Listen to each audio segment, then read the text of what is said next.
After the defeat in the First War and the humiliating loss of Sardinia and Corsica, Carthage sought to recover. The loss had been more than territorial. It was a wound to Carthaginian pride, a constant reminder that their once great maritime empire had been humbled by the rising power of Rome. Under the leadership of Hamilcar Barca, a brilliant general and a man whose hatred for Rome burned like a forge, Carthage began to build a new empire on the Iberian Peninsula.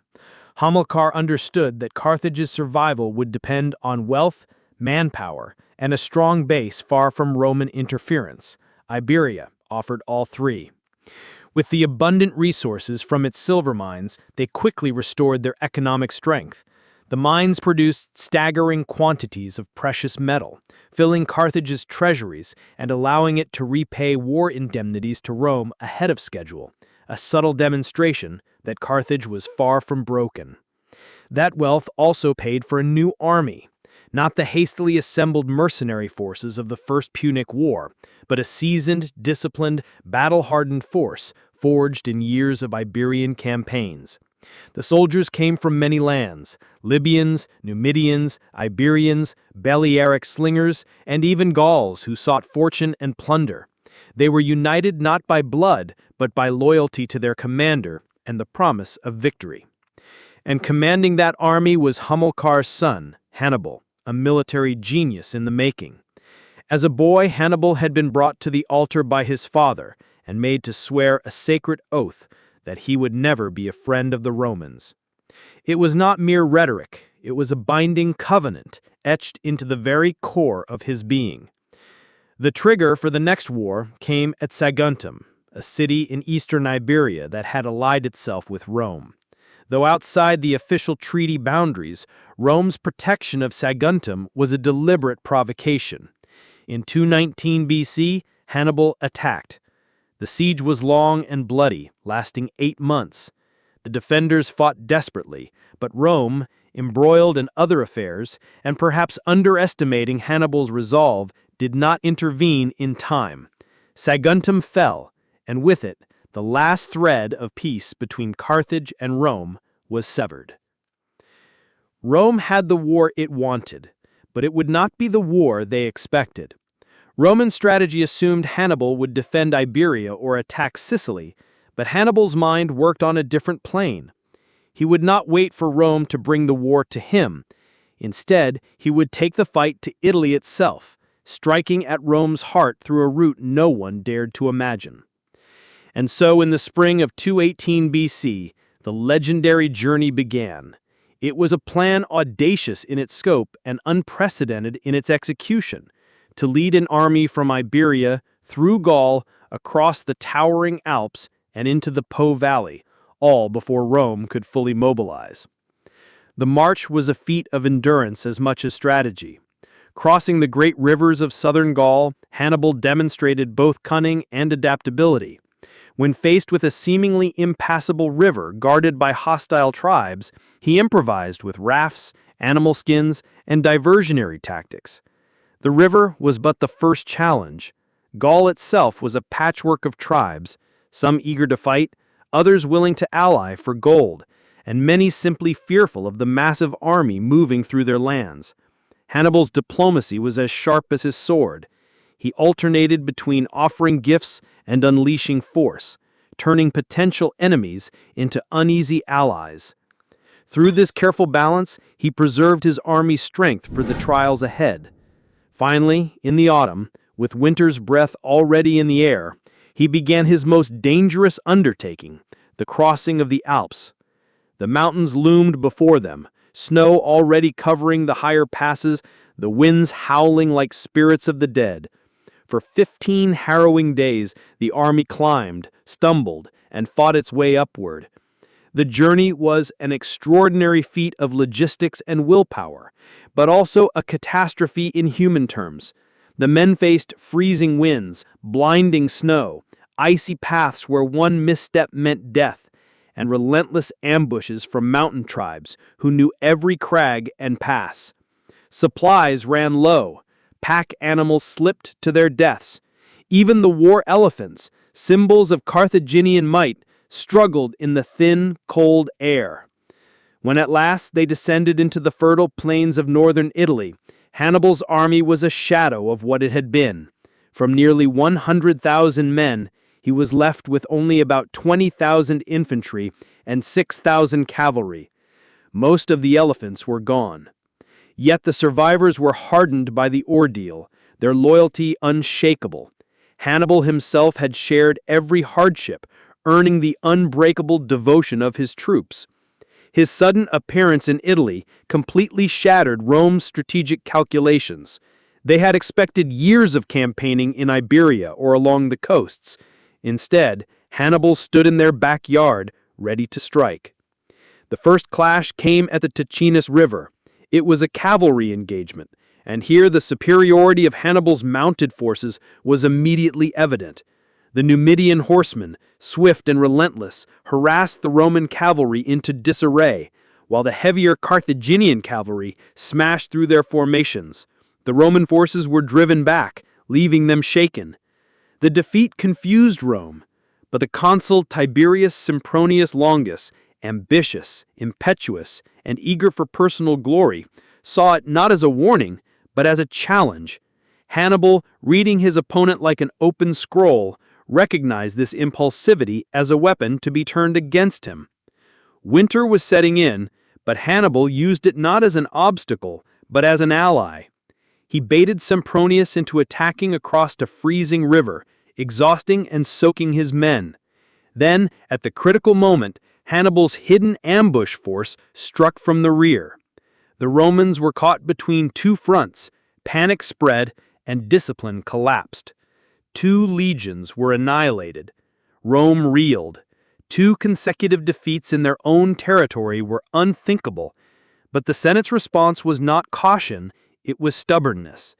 They sent another consul, Gaius Flaminius, a man whose rashness matched that of Sempronius. Hannibal warred him into another trap near Lake Trasmene. Using the morning fog to conceal his movements, Hannibal positioned his troops in a perfect killing ground. When the signal was given, Carthaginian forces erupted from their hiding places, striking the Romans from multiple directions. The slaughter was immense. Nearly 30,000 Roman soldiers were cut down or captured. It was the largest ambush in recorded history. When the fog lifted, the scale of the disaster was revealed. Rome now lay undefended, its armies shattered, its pride wounded. Panic gripped the city. The Senate appointed Quintus Fabius Maximus as dictator, adopting a new, un-Roman strategy: avoid pitched battles, harass the enemy, and deny Hannibal supplies. But Hannibal was far from finished. He would march south, winning allies among Rome's discontented subjects, defeating yet more armies, and setting the stage for one of the most famous battles in history, Cannae, where his tactical genius would reach its zenith and Rome would face the darkest day in its history. In the mid-1st century BC, the Roman Republic was not a monolith, but an arena of factions, where ambition, rivalry, and violence often determined power. The Republic's political stage was dominated by alliances, betrayals, and the pursuit of glory. And within this turbulent environment rose Julius Caesar, a man of immense ambition. A member of the Populares faction, Caesar had driven himself into crushing debt to win the consulship, staking everything on political victory and public favor. The governorship of Gaul was not a duty assigned by fate, but for Caesar it became an opportunity, a calculated chance to recover his fortune, gain immense wealth, and secure lasting prestige. Gaul, the target of Roman ambition, was not an empty frontier, but a land rich with Celtic tribes, advanced in culture, and dwelling in fortified hilltop towns called oppida. Their society was structured and prosperous, their warriors fierce, yet they were divided by rivalries. At the center of their spiritual and intellectual life stood the Druids, guardians of law, faith, and knowledge. But tribal disunity, the inability to act as one, would become their fatal weakness, and Caesar, ever the opportunist, would exploit it with ruthless precision. In 58 BC, the Helvetii, pressed by Germanic tribes and threatened in their homeland, sought a new destiny in the West. Their chosen path to freedom passed through Roman territory. They requested peaceful passage, presenting it as migration, but Caesar saw not migrants, but an opportunity for conquest and prestige. He denied their request, citing past grievances, twisting history into justification. The Helvetii, unwilling to provoke Rome, chose a far harsher route through hostile tribal lands, hoping to avoid direct conflict. But Caesar struck without provocation. The first clash was less battle than massacre, Roman legions falling upon a people on the move. Driven into a corner, the Helvetii were forced to fight for survival. At Bibracte, the decisive struggle came. Caesar carefully chose the high ground, forcing his enemy uphill. The Helvetii charged with desperate fury, only to be broken by volleys of Roman pila. Yet as the battle raged, Helvetian allies, the Boii and Tulingi, struck the Roman flank, threatening disaster. It was here that Caesar's tactical brilliance turned the tide. He ordered his third line to pivot, forming a second front in perfect discipline. The maneuver blunted the flank attack, Rome counterattacked on both fronts, and Gallic resolve collapsed. The Helvetii, overwhelmed, were crushed, survivors forced back to their homeland. The war, begun through Roman aggression, ended in massacre, but Caesar's fame had begun to rise. Soon after, Gallic tribes requested Caesar's aid against the Suebi and their king Ariovistus, a Germanic warlord once hailed by the Senate as friend and ally of Rome. A truce was arranged, but Ariovistus revealed his hostility when his cavalry attacked Caesar's escort, and later he chained Roman envoys. The hope of peace ended. Ariovistus used cunning, marching behind Caesar to sever Roman supply lines. Caesar responded not with rashness, but engineering, building a second camp close by, provoking battle. When at last they clashed, the Germanic onslaught bent the Roman left, but young Publius Crassus, son of Marcus Crassus, showed initiative. Leading a cavalry charge, he broke the German flank, collapsing their line. Victory was Caesar's, and his legend grew. In 57 BC, Caesar marched against the Belgae. After subduing them, his confidence swelled into carelessness. Facing the Nervi, he made a critical error. He neglected to screen his army as it built camp. Hidden in the forests, the Nervi waited. Their ambush erupted with terrifying speed, striking before the Romans could form lines. 2 legions had not even arrived. The right flank was surrounded. Men packed too tightly to fight. Centurions fell in droves. Chaos threatened annihilation. In the midst of collapse, Caesar himself seized a shield, rushing into the front line. His presence steadied the men. His orders to form a defensive square bought time. Reinforcements arrived. Discipline reasserted, and the tide turned. Rome clawed its way to survival. The Battle of the Sabus was victory by the narrowest margin, a lesson that Gaul would not yield easily, and arrogance was Rome's most dangerous enemy. In 56 BC, revolt came from the sea. The Veneti, masters of the Atlantic coast, seized Roman officers, believing their mighty oak-built ships made them untouchable. Their vessels, with high decks and sturdy hulls, resisted ramming, their crews safe from missiles.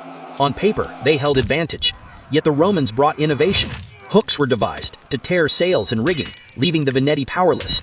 Then the winds failed, stranding their ships dependent on canvas, while the Roman fleet, free of wind, pressed in. Legionaries boarded en masse, turning sea battle into butchery. Rome triumphed, and Caesar followed with cruelty. Veneti elders were executed, the population sold into slavery, a message of terror to all Gaul. By 55 BC, Caesar's rivals in Rome threatened his standing, so he sought new spectacle to strengthen his legend. His engineers built a timber bridge across the Rhine in 10 days, allowing Rome to march into Germania and withdraw at will, a demonstration of engineering mastery and power. Soon after, he crossed into Britain for the first time, though militarily little achieved beyond a landing. In Rome, the feat captured imaginations, adding to his aura. Yet while Caesar sought glory abroad, unrest consumed Gaul. Harsh taxation and a poor harvest bred revolt.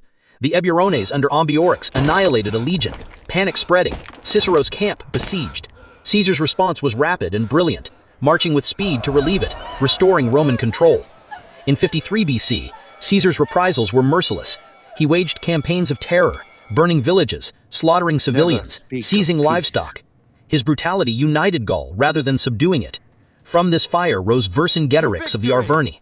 A gifted leader, he enforced scorched earth, ordering his people to burn their own towns and crops, denying Rome supplies. Yet at Avaricum, the Bituriges begged him to spare their city. Against his judgment, he relented.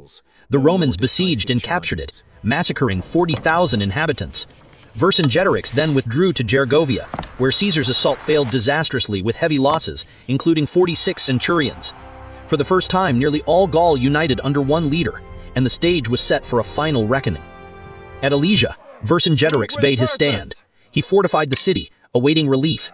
Caesar, unwilling to storm the stronghold, encircled it with genius engineering, building 40 kilometers of fortifications, double walls, inner against those trapped inside, outer against reinforcements.